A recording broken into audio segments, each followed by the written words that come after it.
Shalom Bapak Ibu Saudara-saudari, sahabat setia pendengar PSCD dimanapun berada. Semoga kita senantiasa sehat, kuat, dan semakin bersuka cita, terlebih tidak lupa mengucap syukur kepada Tuhan kita Yesus Kristus. Saat ini bersama saya Vikaris Wiwi Kelasmania yang melayani di calon resort GKE Nangamau, tepatnya di Jemaat GKE Kanaan Nangamau, Kalimantan Barat. Mengajak kita sekalian merenungkan akan kebenaran firman Tuhan sesuai dengan Almanak Nas Gereja Kalimantan Evangelis hari ini, Kamis 22 Agustus 2024, yaitu dari Kitab Perjanjian Lama 1 Raja-Raja pasal 4 ayat 21 sampai 34. Dan sebelum kita membaca merenungkan kebenaran firman Tuhan, mari kita berdoa. Allah Bapa yang bertahta dalam kerajaan sorga, berkati kami semua yang akan membaca merenungkan kebenaran firman-Mu ini ya Tuhan. Urapilah kami dengan kuasa Roh Kudus-Mu ya Tuhan, agar kami boleh mengerti dan memahami setiap sabda kebenaran firman Tuhan ini. Dalam nama Tuhan Yesus kami berdoa. Amin. Dalam kitab 1 Raja-Raja pasal 4 ayat 21 sampai 34, saya mengambil ayat firman Tuhan untuk kita renungi bersama hanya di ayat 29 dan 31 saja. Dengan judul atau perikop di atas ialah kebesaran Salomo yang berbunyi demikian. Dan Allah memberikan kepada Salomo hikmat dan pengertian yang amat besar, serta akal yang luas seperti dataran pasir di tepi laut. Sehingga hikmat Salomo melebihi hikmat segala Bani Timur dan melebihi segala hikmat orang Mesir. Ia lebih bijaksana daripada semua orang, dan daripada Etan, orang Esrahi itu, dan daripada Heman, Kalkol, dan Darda, anak-anak Mahol.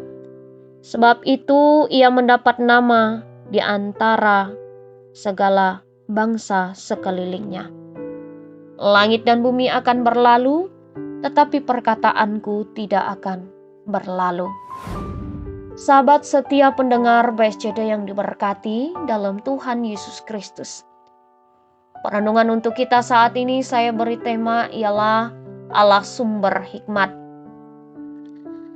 Kata hikmat sama dengan kebijaksanaan, kecerdasan, akal budi, akal sehat, dan kecerdikan.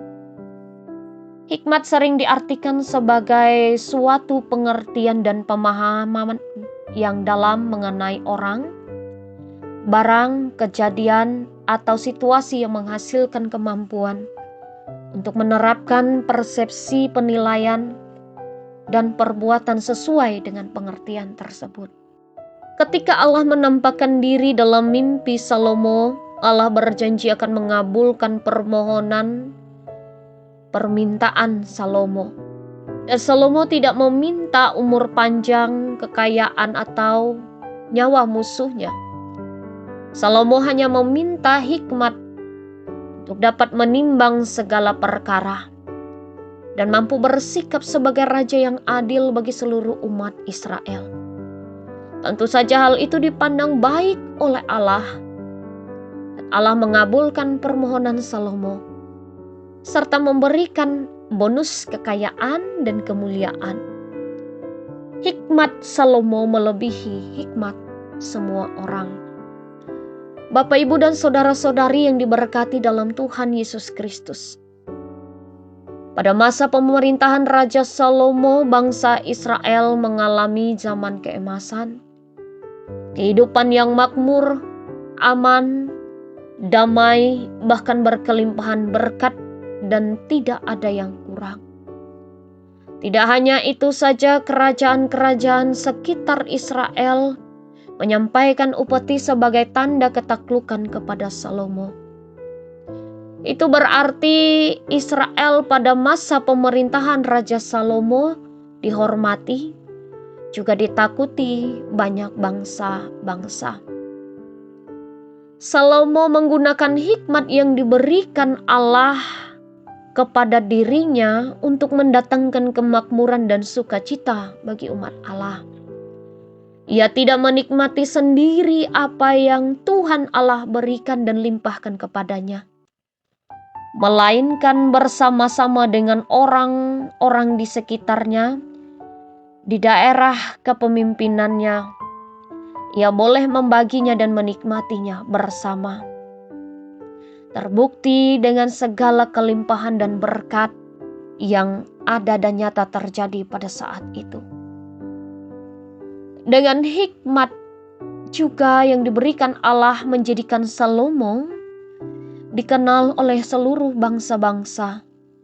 Banyak orang belajar menimba ilmu darinya dan juga meminta segala nasihat daripadanya. Apa yang dapat kita pelajari dari firman Tuhan saat ini? Pertama, sebetapa tinggi prestasi manusia, semua itu hanyalah anugerah atau pemberian Allah, sumber segala hikmat. Persoalannya dalam dunia ini ada yang mengakui, namun ada pula yang tidak mengakui itu pemberian dari Allah. Allah menciptakan dan memperlengkapi manusia dengan akal budi. Sehingga dengan akal budi, hikmat, pengertian yang diberikan Allah, kita dipanggil untuk memuliakan Allah. Kedua, kita dipanggil pula untuk tidak menikmati kepandaian itu sendirian, namun membagikannya kepada orang lain.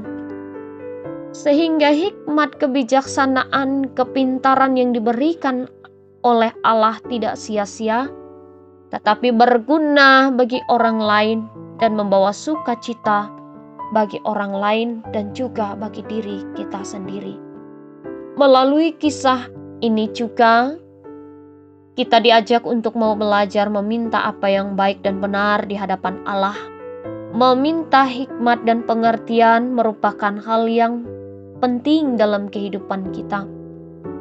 Dengan memiliki hikmat pengertian yang baik, kita dapat menjalani hidup dengan baik dan bahkan menjadi pemimpin yang baik karena selalu bijak dalam memutuskan segala perkara. Kiranya Tuhan Yesus memberkati kita dengan firman-Nya. Amin. Kita berdoa. Bapa yang bertahta dalam kerajaan sorga, yang kami kenal di dalam nama anak-Mu Tuhan kami Yesus Kristus.